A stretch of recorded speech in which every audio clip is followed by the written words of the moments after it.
எதற்காக இந்த பசுமைக்கு வர வேண்டும் என்று யோசித்து பல்வேறு காரணங்களால் வர முடியாமல் போய்விட்டது. இந்த முறை அதுக்காக உங்களிடம் மன்னிப்பு கேட்டுக்கொண்டு, நான் இப்போ தான் வந்தேன், இன்னும் எந்த 3 செட்டுமே ஆகலை. இங்கே உடனே முத்துகிருஷ்ணன் அழைத்து விட்டார். நான் வந்து திருவண்ணாமலை என்கிற ஒரு ஊரில் இருக்கிறேன். பக்கத்தில் எங்களுக்கு கொஞ்சம் நிலம் இருக்கு. நான் வந்து ரொம்ப சின்ன பையன்லேருந்து வேற மாதிரி வளர்ந்த ஒரு பையன். நேற்று வந்து பாபநாசத்தில் போய் குளித்தோம். என் கூட வந்த ஒருத்தர் வந்து ஒரு பெரிய தலைப்பரட்டையை காமிச்சார். அது வந்து கிட்டத்தட்ட இவ்வளோ பெருசு இருந்துச்சு. அவ்வளோ பெரிய ஒரு தலைப்பரட்டையை என் வாழ்க்கையில் நான் பார்த்ததே இல்லை. அதான் முதல் தடவையாக பார்த்தேன். ஆனால் நாங்கள் எங்கள் வயல்வெளிகளில் தலைப்பரட்டைகளை பார்த்து நண்டு பிடிக்கிறதுக்காக கையை வந்து இதுவரையிலும் உள்ளே விடுவோம். இந்த மரிச்சியில் படுத்து நம்ம மாவட்டத்துக்கு மாவட்டம் அந்த வார்த்தைகள் வந்து வேறுபடும். வயல் வரப்புகள்னு சொல்லுவோம், நாங்கள் மரிச்சி அப்படின்னு சொல்லுவோம். உள்ள விட்டோன்னா பல பேர் கையில் இழுக்கும்போது பாம்பை இழுத்துன்னு வருவோம், தண்ணி பாம்பை இழுத்துன்னு வருவோம். அப்படி ஒரு அற்புதமான பால்யம் வந்து எங்களுக்கு இருந்துச்சு. கிட்டத்தட்ட எல்லாத்தையுமே நம்ம வந்து இந்த 20-30 வருடங்களில் தொலைச்சிட்டோம். எதுவுமே இல்லாமல் ஒரு பிளைனான சுடுகாட்டில் தான் நம்ம வந்து இருக்கிற மாதிரியான ஒரு ஃபீல் இருக்கு. அப்புறம் நான் வந்து என்னுடைய லைஃப்பில் வந்து ஓணான்கொடி சுற்றிய ராஜாம்பாள் நினைவுகள் அப்படின்னு ஒரு கதை எழுதினேன். அந்த கதையே இந்த மாதிரியான ஒரு இழப்புல இருந்து நம்ம வந்து நகரத்துக்கு பிடிங்கின்னு போய் நட்ட ஒரு பையனை பற்றியான கதை தான். அந்த எங்கள் ஒரு மாவட்டத்துக்கும் ஒரு பேர் உண்டு. வேர்க்கடலை, நிலக்கடலை அப்படின்னு. எங்கள் மாவட்டத்தில் வந்து அதை மல்லாட்டன்னு. அந்த மல்லாட்டை பிடுங்கிறதுக்காக ஒரு பீரியடில் வந்து கிழக்குல இருந்து, அதாவது விழுப்புரம், கண்டாச்சிபுரம் அந்த பகுதியிலேருந்து ஆட்கள் வந்து அப்படியே டீமாக புறப்பட்டு வருவாங்க. குழுக்களாக வருவாங்க. நான் வந்து அதை பற்றி ஒரு நாவல் எழுதணும் அப்படின்னு ஏராளமான குறிப்புகளோடு வச்சுனுங்க. அந்த டீம் வந்து கிழக்கத்தி கூட்டம் அப்படின்வாங்க எங்கள் ஊரில். மல்லாட்டை பிடுங்கிறதுக்கு எந்த வயல் வந்து ரெடியாக இருக்குதோ அந்த வயலில் வந்து அவங்க வந்து யாரையும் கேட்காதவே போய் இறங்கிடுவாங்க. அந்த அந்த நிலத்துடைய உரிமையார் வந்து நாளைக்கு எங்களுக்கு மல்லாட்டை பிடுங்கன்னு இவங்களை சொல்லக்கூட வேணாம், இவங்களே முத்திச்சுன்னா போய் இறங்கி காலையில் பிடிக்கணும். காலையில் தான் நிலத்து உரிமையாளருக்கே தெரியும் நம்மளுக்கு ஒரு பெரிய டீம் இறங்கி உள்ளே பிடிங்கிட்டாங்க. அது ஒரு அற்புதமான எக்ஸ்பீரியன்ஸ். அந்த மாதிரியான ஒரு ஈரம் நிறைந்த நினைவுகளை வந்து நாம் எப்படி அடைய போகிறோன்னு தெரியல. எந்த எழுத்துலேயும் அதை வந்து சொல்லிடவே முடியாது. அப்படி அந்த சனிமூலையிலேருந்து இறங்கி ஒரு 100 பேர் 150 பேர் கொண்ட அந்த டீம் வந்து மொத்தமாக மல்லாட்டையை பிடுங்குவாங்க. பல்வேறு வகையாக அதை வந்து குவிச்சு போடுவாங்க. ஒரு டீம் வந்து மொத்த மல்லாட்டை கொடியும் ஒன்றா போடுவாங்க. ஒரு டீம் வந்து அந்த மல்லாட்டை காய் தெரிகிற மாதிரி அழகாக அடுக்குவாங்க. அப்படி பார்த்துட்டு ரொம்ப ரொம்ப அழகாக இருக்கும். அப்புறம் எல்லா மல்லாட்டை கொலைகளிலும் ஊடு பயிராக வந்து துவரை போட்டிருப்பாங்க. பெரிய நம்ம கை பெருசு இருக்கும் அந்த துவரையோட அடிபாகம் வந்து. அந்த துவரையில் நல்ல ஏன் உயரம் வளர்ந்துருக்கும். அதுக்கு மேலே வந்து ஒரு புடவையை போட்டு அது கீழே உட்காந்து அந்த மல்லாட்டை காயை வந்து ஆய்வாங்க. அப்படி எழுதின ஒரு கதைகளில் வந்து அப்படி மல்லாட்டைய ஒரு சின்ன பையன் இருப்பான். அந்த பையனுடைய ஒரு பாட்டி இருப்பான். அந்த பாட்டி என்னோட பாட்டி தான்.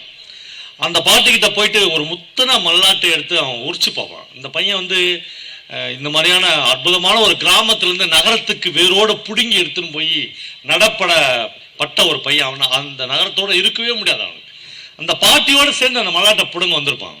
ஒரு முத்தனை காயை வந்து அவன் எடுத்து உரிச்சு பார்ப்பான். பார்த்தா அந்த காயோட நல்ல ரோஸ் கலரில் அந்த முத்தனை மல்லாட்டையினுடைய காய் இருக்கும். நான் சொல்கிறது ஒரு சகப்பு மல்லாட்டை இல்லை, வெள்ளை மல்லாட்டையிலே ரோஸ் கலரில் அந்த பயிர் இருக்கும். ஒரு சின்ன அசைவு தெரியும் அவனுக்கு. என்ன அசைவுன்னு அவன் பார்த்தான்னா, திடீர்னு அந்த மல்லாட்டை அந்த ரோஸ் கலர்லேருந்து ஒரு பொண்ணு வருவான். அந்த பொண்ணு மேலே வந்து அவனுக்கு ஒரு ஸ்மெல் கிடைக்கும். அந்த ஸ்மெல் வந்து அவன் ஏற்கனவே இந்த ஊரில் தொலைச்சிட்டு போகிற ஒரு பொண்ணாக இருப்பான். அந்த பாட்டி வந்து பார்க்கவே மாட்டாது. அது அவளுக்கு தெரியவே தெரியும், இவனுக்கு மட்டும்தான் தெரியும். இன்னொரு மல்லாட்டை எடுத்து உரிச்சு பார்ப்பான். அதே மாதிரி இன்னொரு பொண்ணு வருவாள். அந்த பொண்ணு வந்து ஒரு இளவரசி மாதிரி இருப்பாள். இவனுக்கு அந்த பொண்ணு யாருன்னெலாம் தெரிஞ்சிடும். அந்த பொண்ணுக்கு இவன் ஒரு பேர் வச்சிருப்பான், ராஜாம்பாள் அப்படின்னு ஒரு பேர் வச்சிருப்பான். இவன் எவ்வளோ மல்லாட்டையை உரிக்கிறானோ அவ்வளோ ராஜாம்பாக்கள் வந்துன்னே இருப்பாங்க. ஒரு 100 ராஜாம்பாக்கள் வந்துடுவாங்க. 100 பேரும் சேர்ந்து இவங்க வந்து ஒரு அன்னைக்கு நாள் முழுக்க ஒரு விளையாட்டு விளையாடுவாங்க. அதுதான் அந்த கதை. அப்படியே போயிடுவாங்க. அந்த அந்த அந்த ஒரு நாளில் அவங்க எப்படிலாம் அந்த நாளை அனுபவிக்கிறாங்கன்றது தான் கதை. நம்ம எல்லா குழந்தைகளும் அந்த நாளை வந்து முற்றிலுமாக வந்து இழந்துட்டோம். நாகப்பழ மரங்கள் வந்து இந்த பக்கமும் அந்த பக்கமும் இருக்கிற ஒரு நதியின் கரையில் அவங்க வந்து ஊஞ்சல் கட்டி இந்த கரையிலேருந்து அந்த கரைக்கு வந்து விளையாடுவாங்க. அவங்க எல்லாரும் ஐஸ் பை விளையாடுவாங்க. அந்த ஐஸ் பைக்கு சில ஊர்களில் கண்ணாமூச்சினும் சில ஊர்களில் என்னென்னமோ பேர் இருக்கும். ஒவ்வொரு மரப்பருண்மையிலையும் போய் ஒரு ஒரு ராஜாம்பாக்கள் மறைஞ்சுக்குவாங்க. இந்த பையன் வந்து அன்னைக்கு சாயங்காலம் வரலாம் அவங்களோட விளையாடுவான். அப்படி ஒரு நாள் அவன் லைஃப்ல வந்து கிடையவே கிடையாது. அப்புறம் நம்ம எங்கள் ஊர் பக்கங்களில் வந்து என்னதான் அந்த நிலத்தினுடைய உரிமையாளர் வந்து எவ்வளவு போலீஸ்காரர் சிபிஐயில் இருந்தாலும் கூட எங்கள் பாட்டிகள் திருடுற மலாட்டி அவங்களால கண்டுபிடிக்கவே முடியாது. ஒரு மரக்கா 2 மரக்கா மலாட்டியை வந்து அப்படியே இடுப்பில் வந்து எங்கள் பாட்டிலாம் எடுத்துன்னு வந்துடுவாங்க. நான் வந்து அவங்க எனக்கே தெரியாது அவங்க எங்கே வச்சுன்னுக்குறாங்க. அப்படியே எடுத்துன்னு வந்து வீட்டில் நடு ஹாலில் நின்று அப்படியே கொசுவலத்தை இறக்கி விட்டாங்கன்னா தப்புன்னு அந்த மலாட்டை கொட்டும்.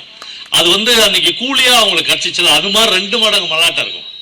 அந்த மல்லாட்டுகள் வந்து எப்படி அந்த நிலத்துல இருந்து என்னென்ன வகையில வெளியே போயினே இருக்குன்றதே ஒரு அற்புதமான விஷயமா இருக்கும். கஞ்சி எடுத்துன்னு வருவாங்க, கூழ் எடுத்துன்னு வருவாங்க அலுமினிய கேரியர்ல. அதுக்குள்ள அவங்க எப்படி மறைச்சி எடுத்துன்னு போறாங்க. மல்லாட்ட கொடி இருக்குல்ல, வெறும் மல்லாட்ட கொடியை கொஞ்சம் மாட்டுக்கு எடுத்துன்னு போறான்னு சொல்லுவாங்க. அது உள்ள வந்து ஒரு மரக்கா மல்லாட்டையை மறைச்சி எடுத்துன்னு போவாங்க.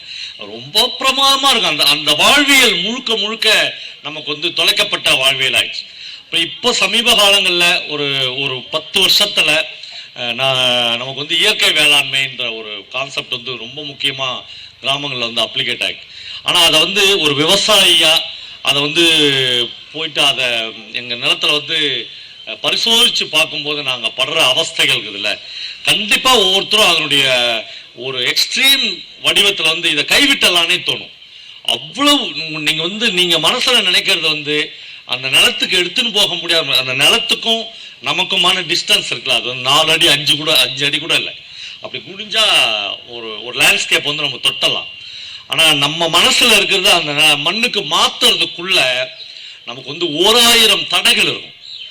நமக்கு வேலை பார்க்குற ஆட்கள்ல இருந்து, நம்ம கூட இருக்கிற ஆட்கள் இருந்து, பக்கத்து நிலத்துக்காரர்ல இருந்து யாருமே அதுக்கான ஒத்துழைப்புகளை வந்து கொடுக்காம ரொம்ப பிடிவாதமாக தான் அந்த அந்த அந்த வேலைகளை வந்து ஒரு விவசாயி வந்து செய்ய வேண்டியது. அப்படி ஆனா எல்லா வரலாற்று நிகழ்வுகளும் இப்படியான பெரிய முயற்சிகள்ல தான் இருக்கு. நாங்கள் எங்கள் ஊரில் சவடங்குளம்னு ஒரு குளம் இருந்துச்சு. அந்த குளத்தை எடுத்து நான் தனிப்பட்ட ஒரு ஆளா நின்று அந்த குளத்தை கிளீன் பண்ணி அதை வேலை பார்த்தேன். தேடர் பாஸ்கரன் கூட எனக்கு ஒரு கமெண்ட் போட்டுட்டார். எனக்கு இதை பார்க்கிற போது ஒரு ஊரில் ஒரு குளம் இருந்தது, ஒரு ஊரில் ஒரு மனிதன் இருந்தான் அப்படின்ற விஷயம் தான் ஞாபகம் வருதுன்னு போட்டிருந்தார். அந்த குளத்தை எடுத்து நான் வேலை பார்த்துனே இருந்தேன். திடீர்னு எங்கள் வம்சி புக்ஸுக்கு ஒரு ஆள் வந்தார். அவர் வந்து ரொம்ப ஒரு சாதாரண ஆள், ஏதோ ஒரு இடத்துல ஒரு வேலை பார்க்குறாள். அவர் வந்து கொஞ்சம் நேரம் என்கிட்ட பேசிட்டு அந்த குளத்தை போய் பார்க்கணும் சார் அப்படின்னாரு. என் பைக்கை கொடுத்து யாரையோ ஒருத்தர் அனுப்பிச்சு கூட்டினார். நீங்கள் நண்பர்களே நீங்கள் நம்பவே மாட்டீங்க, அவர் வந்து ஒரு கசங்கிய 2000 ரூபாய் என் கையில் கொடுத்தாரு. அந்த 2000 ரூபாய் கிட்டத்தட்ட எனக்கு தெரியும் அவர் வந்து கிட்டத்தட்ட ஒரு 10 நாள் வேலை பார்த்துருக்கணும். ஆனால் எங்கேயோ இருக்கிற ஒரு மனுஷனுக்கு எங்கேயோ ஒரு குளத்தை யாரோ சரி பண்ணுறாங்கன்றதுனால இந்த 2000 ரூபாய் எடுத்துன்னு போய் இவங்ககிட்ட கொடுக்கணும் அப்படின்னு தோணுது. அது ரொம்ப முக்கியமான விஷயம். இது வந்து நம்ம பேசின்னு இருக்கிறத விடவும் நாம் வந்து என்ன எழுதுறதை விடவும் ப்ராக்டிக்கலா இறங்கி ஒரு இடத்துல வேலை பார்க்கும்போது களப்பணி செய்யும் போது கிடைக்கிற ஒரு மிகப்பெரிய ஆத்ம திருப்தி வந்து வேற எந்த இடத்துலையுமே கிடைக்கவே இல்லை. அப்படி வேலை அப்புறம் இதுக்கெல்லாம் நம்ம ஒரு பெரிய மெனக்கிடலே வேணாம். சின்ன கிராமங்கள்ல நீங்க ஒரு சின்ன கூட்டம் போட்டு, நம்ம வயல்ல இருக்கிற ஒரு மாமரத்தடியில ஒரு கூட்டம் போட்டு 50 விவசாயிகளை அப்படியே பக்கத்துல கூப்பிட்டு பாமையன் மாதிரி நக்கீரன் மாதிரி அப்படியான ஆட்களை வர வச்சு அவங்களோட சேர்ந்து உட்காந்து பூச்சின்னா எத்தனை வகையான பூச்சிகள் இருக்குது, பூச்சியை ஒழிச்சிட முடியும்னா ஏன் இன்னும் கொசுவை ஒழிக்க முடியல? முதல் கேள்வி அவர் கேட்டார். பூச்சி மருந்து அடிச்சா பூச்சி ஒழிஞ்சிரும்னா உலகம் முழுக்க கொசுவே என்ன நம்மளால ஒழிக்க முடியல? இந்த கான்செப்ட்ல இருந்து ஆரம்பிச்சு மெதுவா விவசாயிகள்கிட்ட பேசதான் எங்கேயோ ஒரு ஆள்கிட்ட இருந்து இந்த மாதிரியான இப்ப எங்க நிலத்து பக்கத்துல பின்லாண்ட்ல இருந்து வந்து என்னுடைய சிநேகிதர் ஒருத்தர் வந்து தங்கியிருக்காரு. அவர் பேரே மாத்தினார். அவர் பேர் பெக்கா, விஸ்வா அப்படின்னு தன் பேரை மாத்தினார். அவர் வந்து ஆந்தைகள்ல PhD பண்ணியிருக்காரு. ஒரு 1.5 வருஷம் 2 வருஷம் தான் ஒரு யூனிவர்சிட்டியில் பேராசிரியராக வேலை பார்த்து சின்ன பையன் எங்கள் நிலத்துல வந்து தங்கியிருக்காரு. அவர் சொல்றாரு, நான் ஃபின்லாந்தில் கூட இவ்வளோ இனிமையாகவும் இவ்வளோ நல்லாவும் இருந்ததில்லை, ரொம்ப சந்தோஷமா இருக்கிறேன்றார். திடீர்னு ஒரு நாள் அலறி அடிச்சு எங்கள் வீட்டுக்கு வர்றாரு. என்னன்னா அவர் தங்கினுகிற 1 அடிக்கு பக்கத்தில் இன்னொரு நிலம். அப்படியே டெமக்ரான கலந்து அண்டாண்டாவா கலந்து வயல் முழுக்க அடிக்கிறாங்க. இவரால் அந்த ஸ்மெல்லை வந்து தாங்கவே முடியல. அப்போ நீங்க பக்கத்து நிலத்துல இருக்கிற ஒரு ஆளை வந்து உங்களால எப்ப மாத்துவீங்க? அது ரொம்ப முக்கியமா. நான் ஆர்கானிக் பண்ணிட்டேன், என்னுடைய கத்திரிக்காய் வந்து ஆர்கானிக் கத்திரிக்காய் அப்படின்னு சொல்றதுல எந்த பிரயோஜனமும் இல்லை. பக்கத்து நிலத்துல டெமக்ரான் அடிக்கிற விவசாயினுடைய ஆன்மாவை நீங்க எந்த சொல்லால தொட போறீங்க? அதுக்கான எந்த வலுவான சொல் உங்ககிட்ட இருக்குது, அல்லது எந்த வலுவான நிரூபணம் உங்ககிட்ட இருக்கு? அது அது வந்து இன்னைக்கு வந்து ரொம்ப முக்கியமான ஒரு விஷயமாக நான் பார்க்கிறேன் நண்பர்களே. தொடர்ந்து தேடர் பாஸ்கரன் மாதிரி, நம்மாழ்வார் மாதிரி, பாமையன் மாதிரியான ஆட்கள் வந்து பேசிக்கொண்டே இருக்கிறார்கள். ஆனால் அதனுடைய விளைவு தான் இன்னைக்கு வந்து ஏராளமான இடங்கள்ல இந்த மாறுதல் வர ஆரம்பிச்சிருக்கு. அப்புறம் அந்த மாறுதல் வந்து சாமானிய ஆளை வந்து பயமுறுத்துறதாகவும் மாறிச்சு. சாதாரண அரிசி வந்து 45 ரூபாய் கிலோ, ஆர்கானிக் அரிசி வந்து 70 ரூபாய் கிலோ அப்படின்னு மாறுது.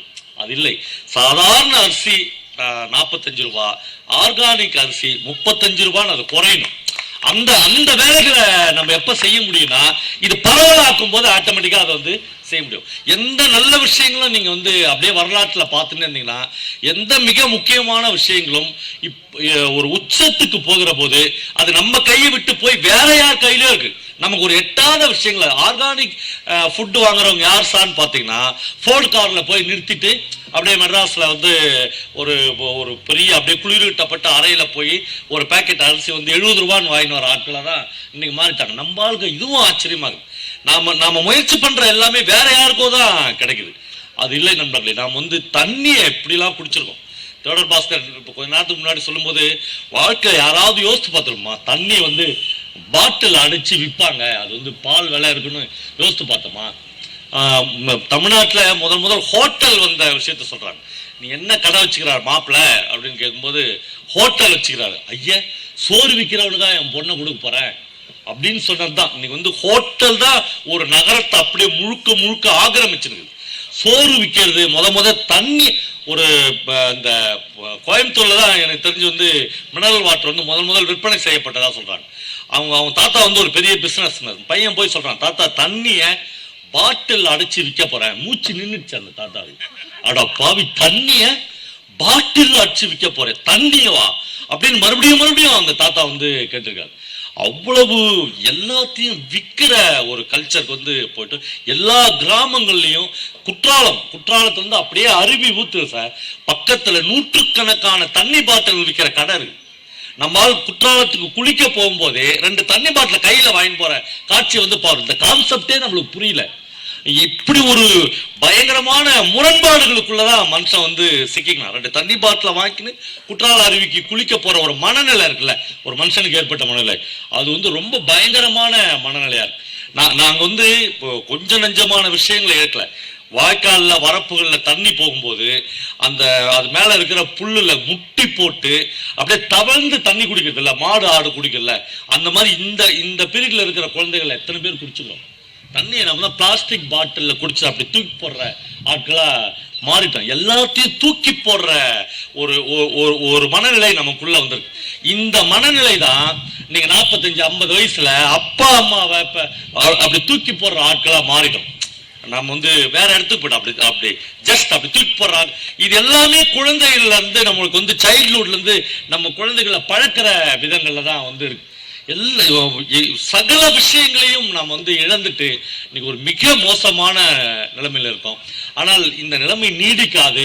இதை நீடிக்க நாம் விடமாட்டோம். நம் கைகள் வந்து சும்மா இருக்காதுன்றதுதான் இங்க கூடியிருக்கிற ஆயிரக்கணக்கான மக்கள் வந்து காரணமாக்காங்க. என்னென்னமோ ஊர்ல இருந்து ஒரு பேகை தூக்கி மாட்டின்னு ஒரு மஞ்சா பையை எடுத்துன்னு இந்த ஆலமரத்துக்கு அடியில ஏதோ ஒரு அழைப்பு இருக்குது. அந்த அழைப்புக்காக நாம் எல்லாரும் போய் உட்காரணும். இந்த அழைப்பு முடிஞ்சு நாம யாருமே சும்மா போக போறதில்லை.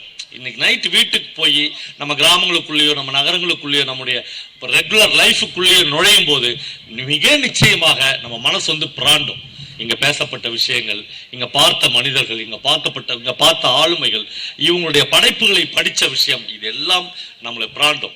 அப்படி பிராண்டுற விஷயம் வந்து நம்ம மிக நிச்சயமாக சும்மா இருக்கவே இருக்காது. ஒரு புகழ்பெற்ற பழமொழி, ஒரு புகழ்பெற்ற மாவோனுடைய வரி சொல்வது மாதிரி, காற்று சும்மா, மரம் சும்மா இருந்தாலும் காற்று விடாது என்று சொல்வார். இந்த மனநிலையை உருவாக்குவதற்கு தான் இப்படிப்பட்ட பசுமை நடை இங்கு ஆரம்பிக்கப்பட்டிருக்கு.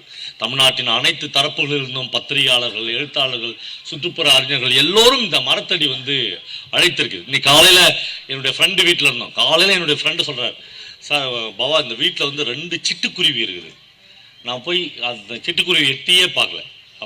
அப்படி ஒரு மனநிலை. சிட்டுக்குருவிகளை நாம் அழிச்சிட்டோம், ஓணான்களை நம்ம இழந்துட்டோம், நண்டுகளை நம்முடைய வயல் வரப்புகள் இல்லை. அப்படியே சுடுகாட்டுலேருந்து தான் நம்ம வந்து நெல் அறிவிச்சு நான் எடுத்துன்னு போகிறோம்.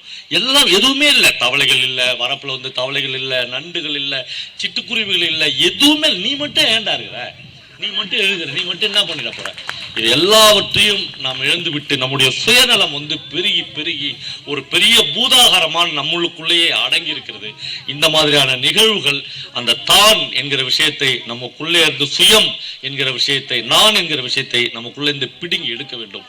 இது சரியாக மக்களிடத்தில் போக வேண்டும். அதற்கு இந்த முயற்சி ஒரு வெற்றிகரமான முயற்சி. என்னுடைய எளிமையான வாழ்த்துக்களை சொல்லி விடைபெறுகிறேன். நன்றி.